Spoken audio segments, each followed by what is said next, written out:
Hey, Suellen, Hi, Avita. We good to can go? hear you. Yes. Great. Okay. So thank you, all of you, for attending the session. It's our first time at the Maloca, so I hope it's going to be exciting.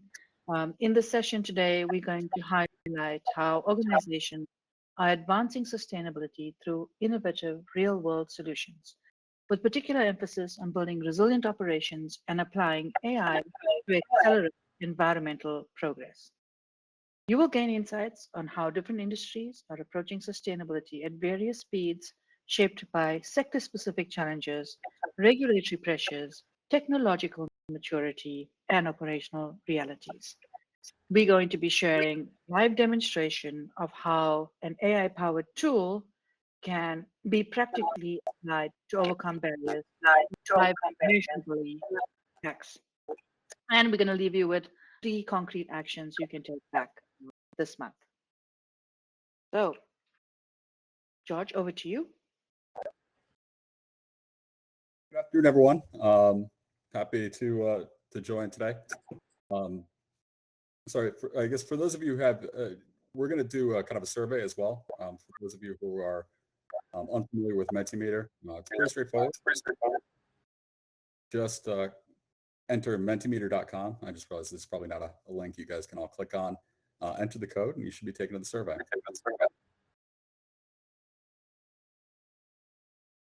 Great. So while you do that, let us introduce ourselves very quickly. I'm Avinta Mujali, and I lead the regional programs around sustainability for Kyndryl. And what that means is I'm taking action, or the team is taking action, to embed sustainability in all our operations globally so that we can accelerate the pace and ensure that employees on the ground are taking real action to improve our posture. So one interesting thing from myself is that I was in the gas and chemical space for the majority of my career. Um, and I'll say, being on the other side of the fence, it was quite eye-opening, the impact the organization was having on the environment. And once I learned about that, I had an opportunity to pivot my career, and I've been now in the sustainability space for maybe the last 5 to 6 years. But I see this as taking all of the skills that I've learned in the past, an understanding of that industry, and trying to make and drive change in environmental impact. George, over to you. Actually, similar to Avitha, I've got a good, significant background in the oil and gas sector.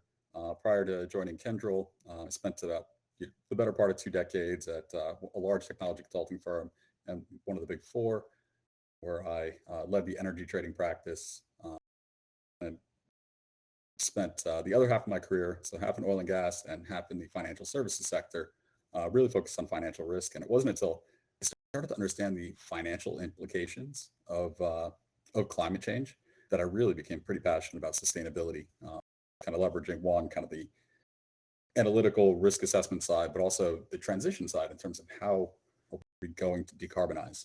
And this kind of ultimately led to my journey here to Kyndryl. Awesome. George, you want to take this one? Sure, yeah. So interesting enough, I think like many folks who maybe joined Kyndryl just recently, or from those of the outside, you may not have actually heard of Kyndryl. I had no idea that this company exists until I saw this cool opportunity on LinkedIn. I was like, oh, this is kind of exciting. Opportunity to be kind of a part of a startup, but that already has scale.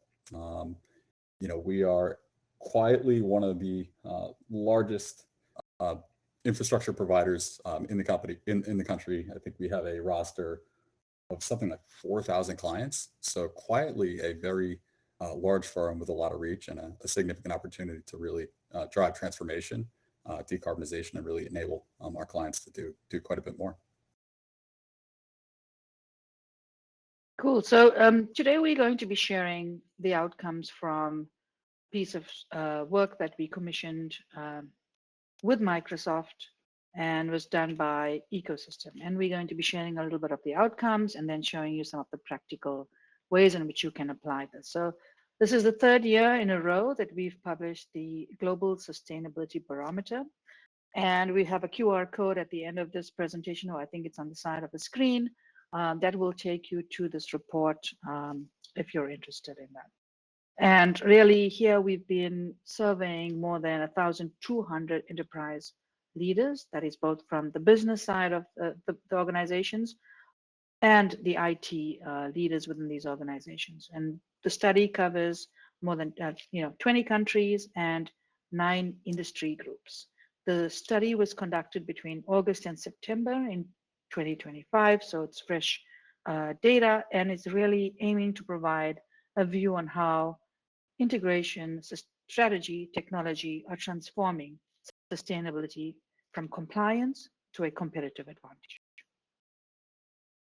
Okay, so we're going to be taking our first question here. If you manage to get onto the Mentimeter, what we have on the left-hand side is what you all have been polling versus on the right-hand side, what we are seeing from those 1,200 leaders. And the first question is really around what's happening around sustainability and sustainability momentum. So we're saying here, for example, the poll is saying we have quite a large number of the poll recipients saying that their momentum has increased or remained the same. But in the survey, we're seeing that we have 65% of the respondents saying that they have maintained or raised sustainability execution in the past year. Now, this is down from last year, where we had 76% of respondents saying that. So we know there's still momentum, but it is slowing. But this the slowdown or the increase is not uniform across these 20 countries. We're seeing acceleration in the Nordics, in Europe, in Canada, and we are seeing specific regions in Asia Pacific, for example, Singapore and Australia, where momentum is increasing. And we asked the respondents why or how is it that you're able to increase momentum. And the reasons we were given is that these teams could prove a business case for sustainability. They had customers asking about it. They saw brand value from their programs. So these were all of the reasons why individuals or organizations were improving their sustainability programs. And then conversely, we've had reductions or slowdowns in momentum. They were coming from Southern Europe, talking about Spain, Portugal, Germany, and then we've had parts of Latin America, Asia Pacific, and specifically, obviously, the US, showing a slower pace. And the reasons these organizations gave for their slowdown were the converse, right? So it's unclear ROI, unable to measure the improvements. There's a very poor economic environment. They are facing budget trade-offs. They have inflation. And of course, there's market and maybe political uncertainty that is driving the slowdown. But where we are seeing some consistent pattern is that where leaders can quantify the value and they can link the sustainability actions to costs or reduction in costs, reduction in risks, and an improvement in revenue, they are able to raise the pace of their programs. George, I'll give it over to you.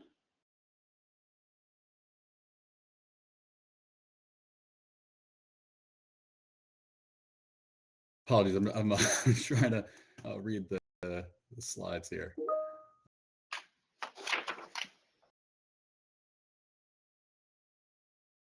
So in the use of AI for sustainability, I think I think the key point here is that 35% of organizations are already using AI centrally. So embedding this in kind of the core operations of the business.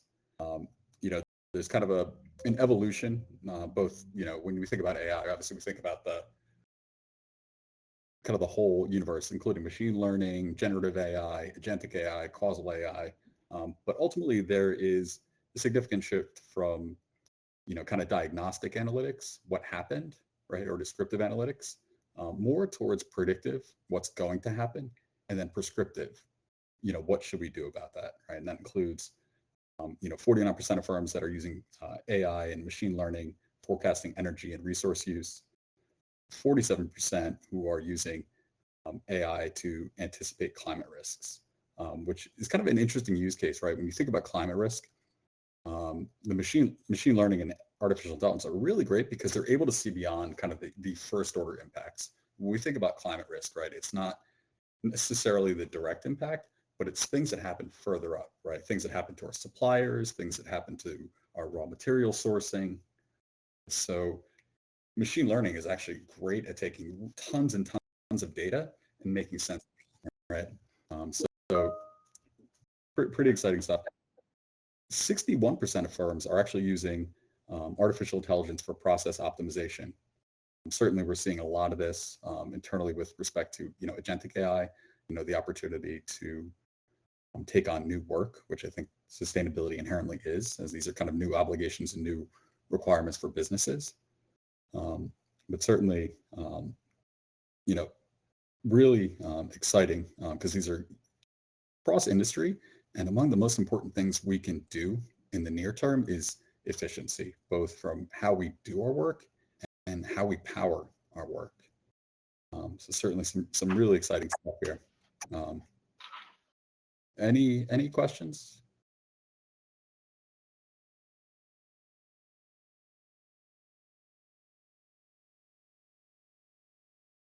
Okay, I'll go on and maybe we can have more room for questions at the end.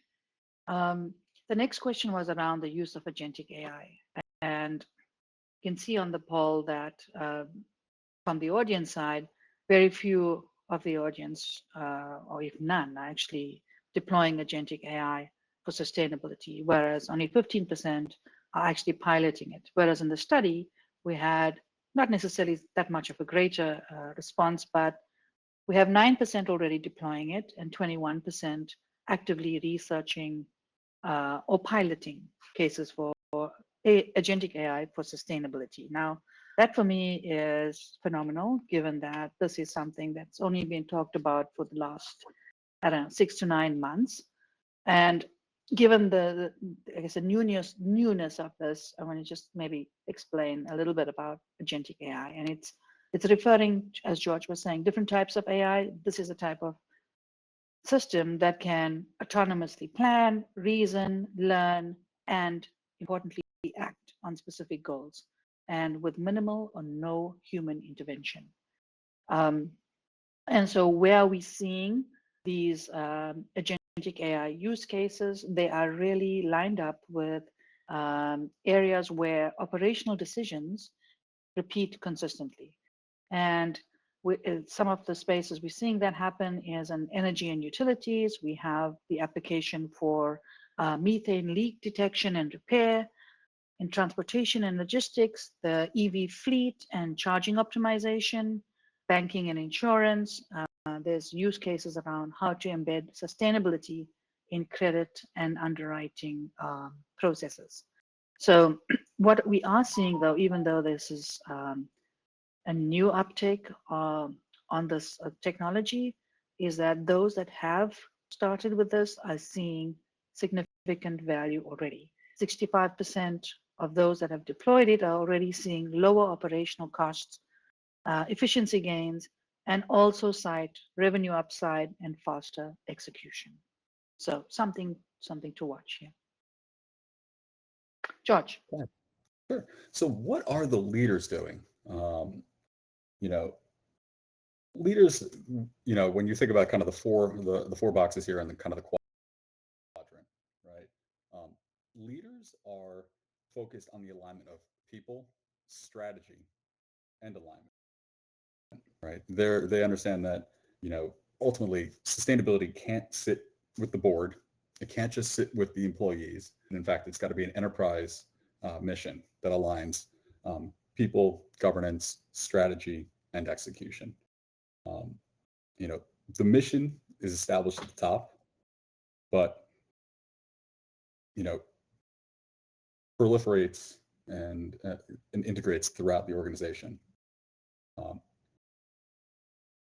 So leaders are integration focused. Their strategy and culture are reinforcing. Culture led have strong engagement, but generally they're lacking in strategy, or it can be a little bit fragmented. Compliance driven initiatives are centralized, but they're not strategic. This is, what do we have to do to make our regulators and our stakeholders happy? What reporting do we have to give them? But there isn't a bigger vision, right? And then, for legacy centered, generally, alignment is just lacking, right? They're kind of stuck in the past a little bit. So response to sustainability is kind of reactive at best.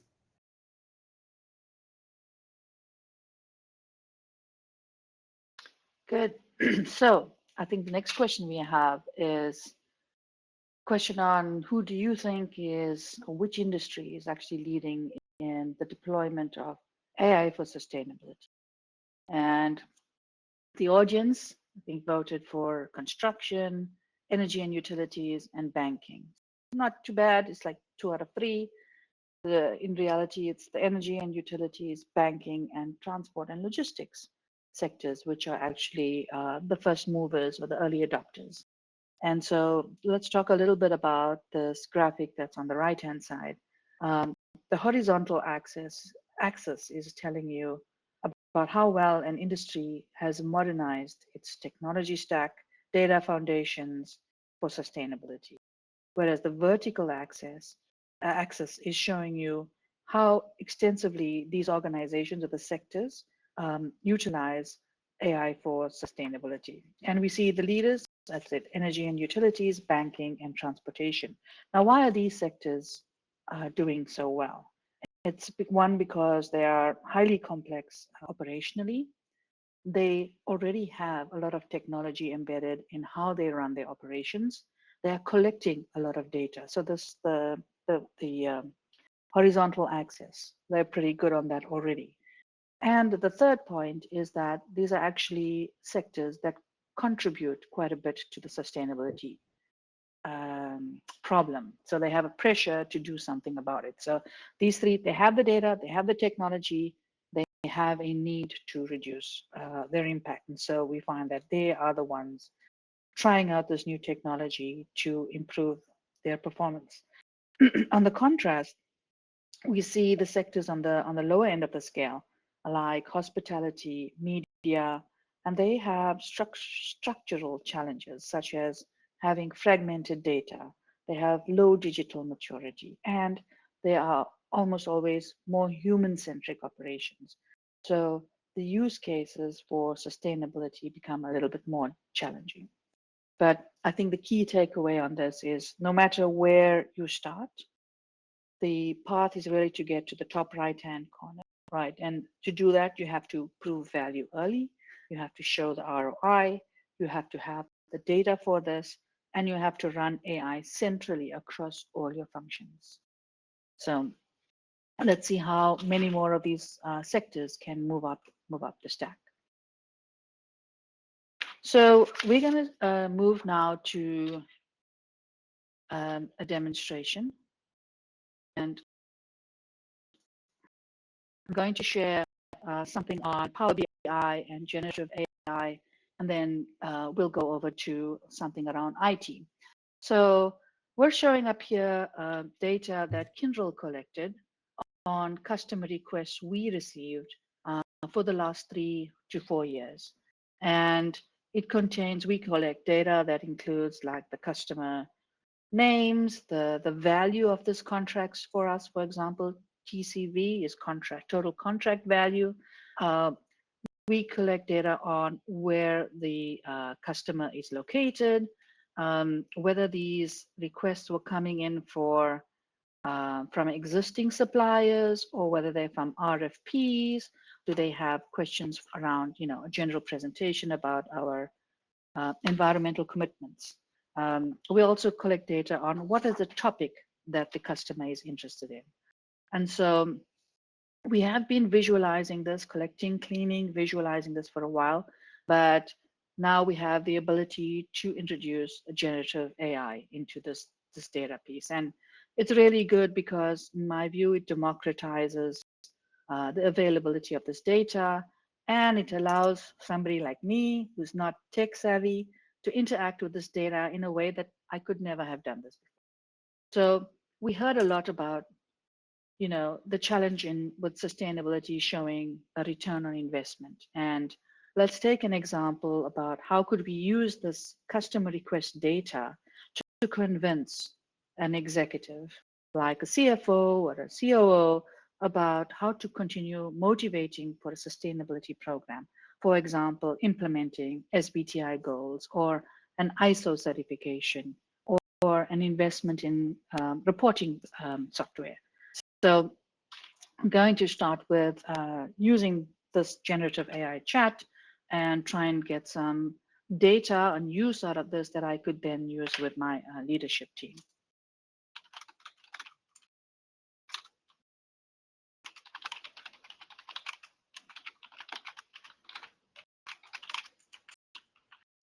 So first question is asking about what's the value, contractual value of all my existing suppliers in a particular year that have asked me about sustainability.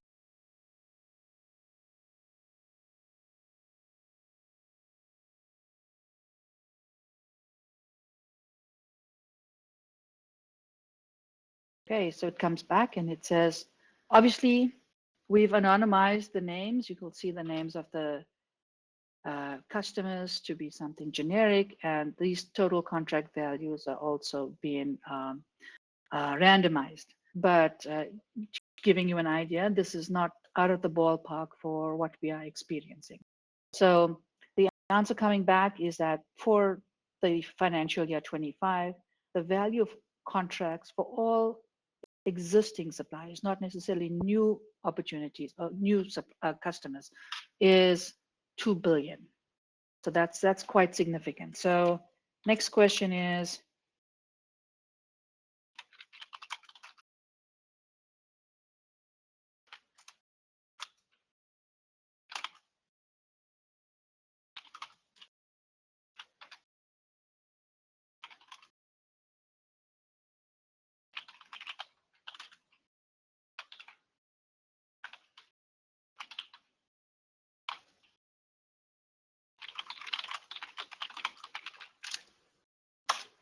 so we know this value is 2 billion to us, but what we don't know is how many of these existing customers would switch suppliers if their sustainability credentials were not good enough. Now, this is an assumption. I've said, let's try and say that, assume we use 2% of these contracts because we can't satisfy this. What's the value at risk for us? And that's $42 million. Now, let's try and work out how can we get an ROI on the money I have to spend.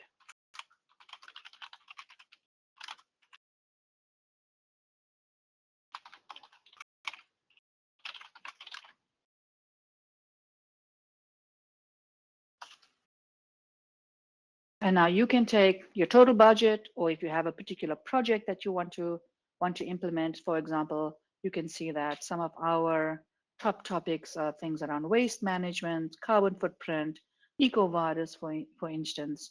You could be using this to justify why you need to implement the budget for EcoVadis. So let's just choose the ROI methodology that it wants to use.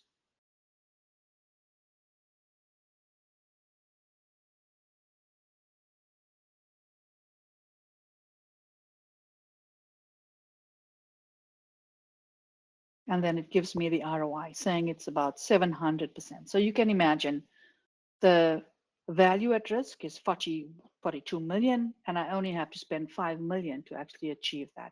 So it's a very high ROI. But an executive is going to ask me, how do I know that it's 2% of the contracts that I'm going to lose? So let's do a bit of a sensitivity analysis.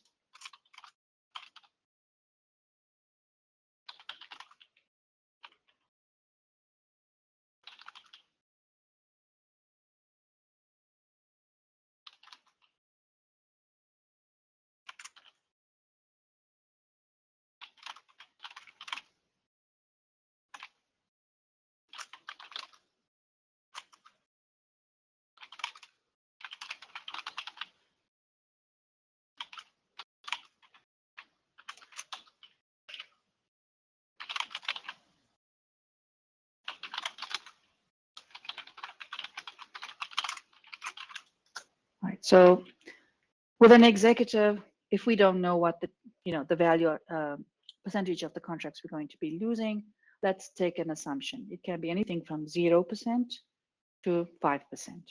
And if you can then ask the AI to then say, if I vary one of the value lost, please calculate to me the corresponding ROI. And this is a sort of a graph or a table you can then pitch up to your CFO or your operations officer.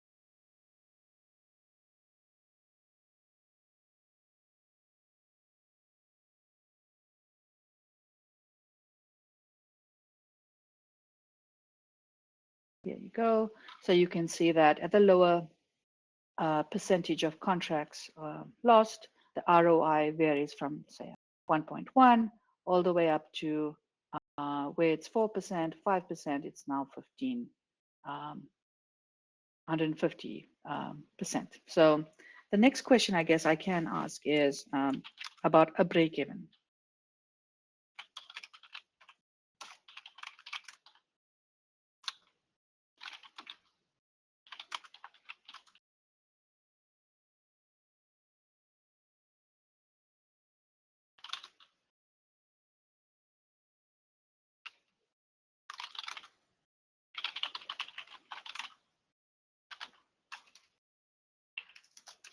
So this is now, if I want to spend 5 million, what's the value of contracts or percentage of contracts that would justify me spending the 5 million? And so to be able to show, actually, it's a very small percentage of my contracts that I can lose, 0.24% of my existing contracts that have asked me about ESG. So this is a very compelling number to share with your executives to say, it's not even a very small percentage of my contracts that I have to lose to justify spending this amount of money to get a huge value for the company.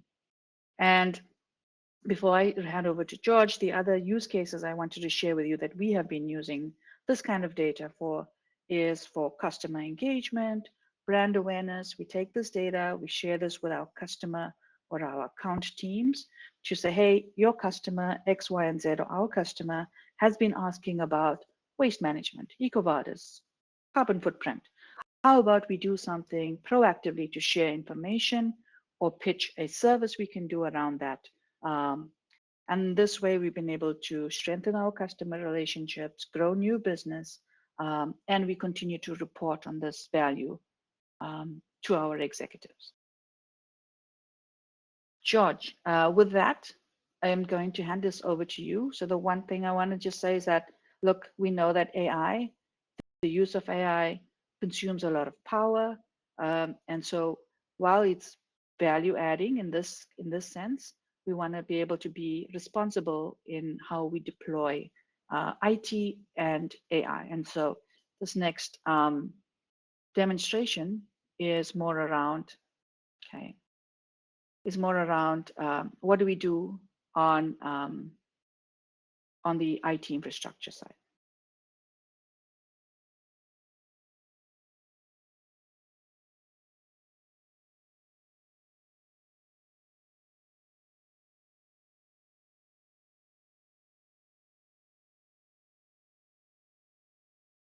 George, are you in here?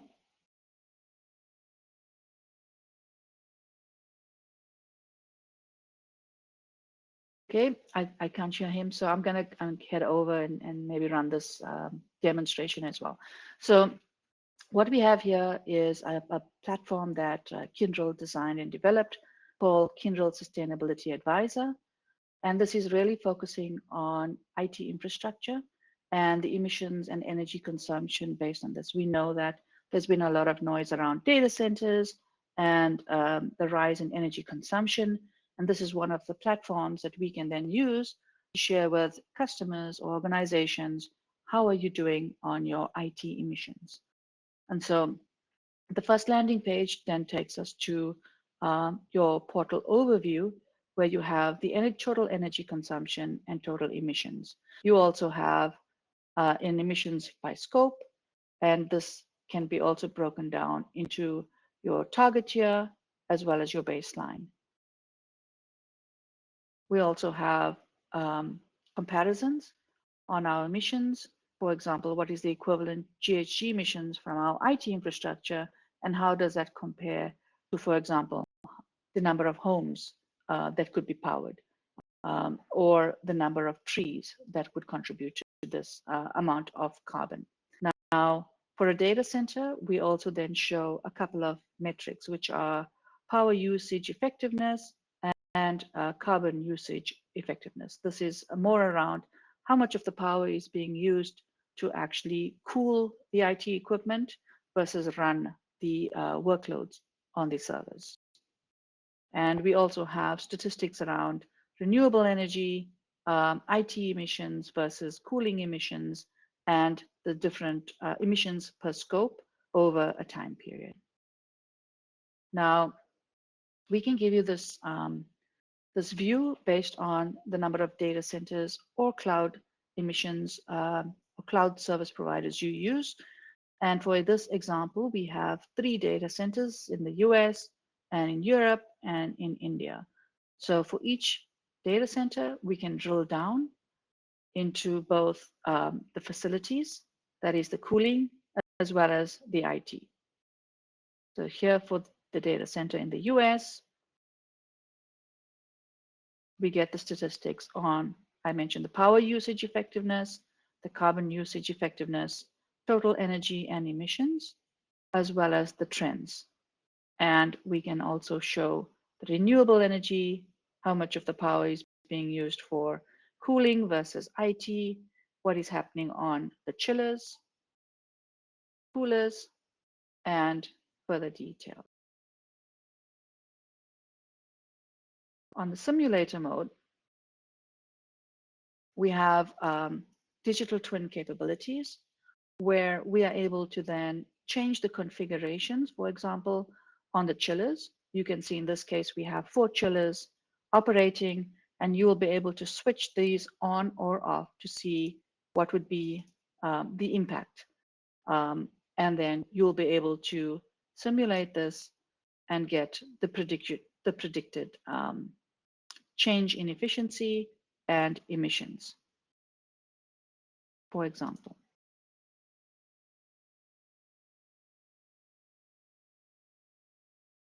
And in this case, we see that we have a power difference. It's positive. So this is actually not a good thing to do, of 33 kilowatts, and the annual energy consumed and the emissions that were increased.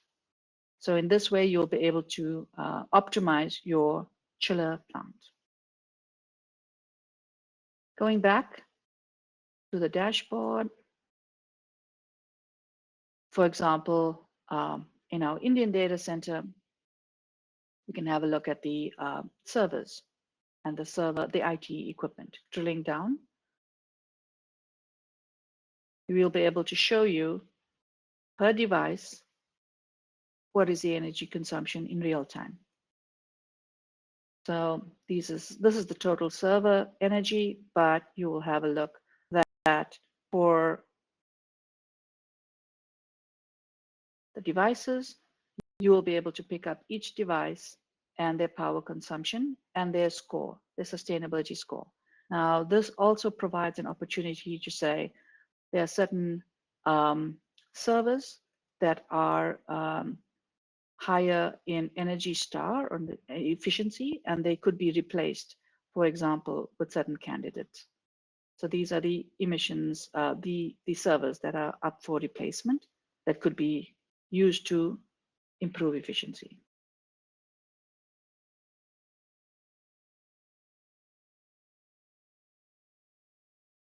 So if we go to the cloud, now most organizations have both on-premise data centers or co-located data centers, but they also have public cloud infrastructure with either Microsoft or Google.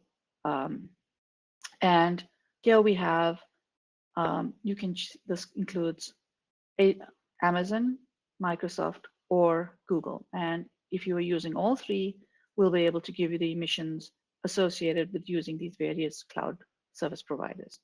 So you will be able to see with AWS, GCP, and Azure what's making up your emissions. And you'll be able to see, for example, the different applications that you have, which is the most consuming the most energy, for example. And you have cloud usage over time, where the regions are, the locations for your emissions, and then which are the top instances of what is driving that. The most important part, because those 3 tabs were mostly about reporting, the most important part is that what can you do about this? And so when we ingest a client or your data, the optimization opportunities are unique to you. And so there's an AI ML model that learns from this information and your history and then suggests opportunities for improvement. So the first cases of opportunities include which of these servers we can consolidate. And you'll see that, for example, in Delhi, we have a number of servers that can be consolidated. This means they have a very low utilization.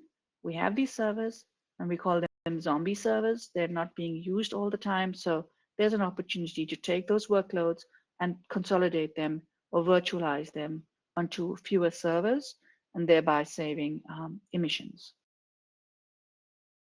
We looked also at the devices that are coming to its end of life. And so when an organization considers replacing their servers, for example, the current make and system, we offer a recommendation for a like-for-like replacement that is more energy efficient and will provide you with the opportunity, what's the opportunity to save emissions. The next opportunity for optimization includes where this workload is sitting, whether that's on a CPU or GPU. And so we know that there are certain workloads that are more suited for a CPU versus a GPU, which is used more in the AI applications. And so the power consumed by a GPU is a lot more. And so there's an opportunity then to consider moving CPU or GPU workloads to different types of processors. And this is where our optimization with AI will come in. The next case is more around when and how you run your workloads.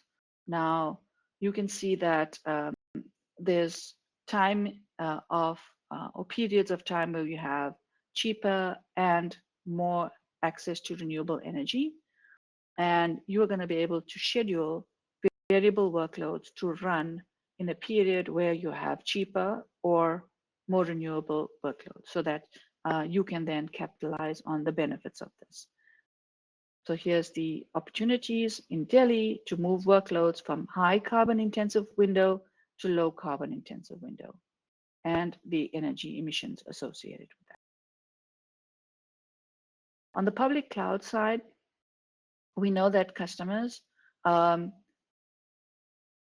put out or commission instances which are not necessarily suited to their workloads or are oversized during the initiation. And so as we get operational data, we are able to see, similar to the servers, how much of those cloud instances are actually being used over time, and then make recommendations for either deleting or scaling back the size of those instances to save the customer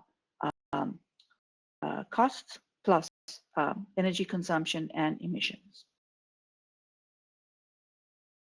And then the last piece that we have are around the facilities. And so for the facilities, again, there's for example, the way in which you run your air cooling units or your chillers, that if you ran certain combination of chillers, you would be able to achieve a much better energy consumption and emission reduction. And so I think I'm gonna stop right here around this this demo. It's actually hopefully showing how you can optimize your IT infrastructure and AI applications. I think I have one more slide, which is the takeaways. Good. So I think we heard from the barometer study that ROI in this environment, the kind of stresses that we are feeling, it's critically important to be able to show how the program is tied to either costs, risks, or to revenue. And depending on your business, you may choose one of those. But if you haven't already, there's a strong takeaway from the study to start talking in the language of the executive. So start piloting an ROI, start small, collect whatever data you can, and start growing this. But the faster you can speak in that language, the better it will be for the sustainability programs. The second part of this we've seen through the study is that technology, the use of IT, the use of data is going to strengthen your program. It's going to enable you to do more, deeper, and to automate this within your organization. So if you're not speaking to your IT teams, start that discussion now and understand how they can help you to collect the data and provide you the technology to scale your programs. And then the last piece is we saw a lot of organizations, the audience not really knowing what agentic AI is. And so this has got some really high impact improvements. This can be made to your program, and I would say more to the organization as a whole. So if you don't know about agentic AI, my plea is going to be investigate agentic AI, speak to the experts, learn about how this can be a game changer for the sustainability program, but for the organization as well. And then the last piece I have here, and I'm going to leave this up for a couple of seconds here, is a QR code to get to the sustainability barometer that we talked about, was released a couple of weeks back, but also for an opportunity for you to schedule a complimentary consultation with us to discuss any of these topics we talked about today.